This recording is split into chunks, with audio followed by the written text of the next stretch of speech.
இங்க இப்படி பாருங்க,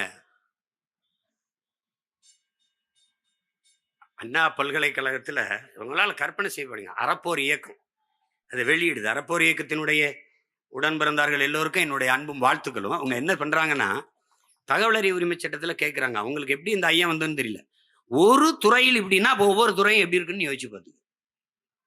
மொத்தம் 480 தனியார் அரசு பொறியியல் கல்லூரிகள், மொத்தம் 480. இதுல 52,500 பேராசிரியர் பெருமக்கள், 52,500. இதுல 224 தனியார் சுயநிதியில தன்னிதி. சுயநிதி அது அது சமஸ்கிருதம், நம்ம தன்னிதினே பேசுவோம். தன்னிதி கல்லூரிகள் 224. இதுல பாத்துக்கிறங்க, நல்லா கொஞ்சம் 353 ஆசிரியர் பெருமக்கள்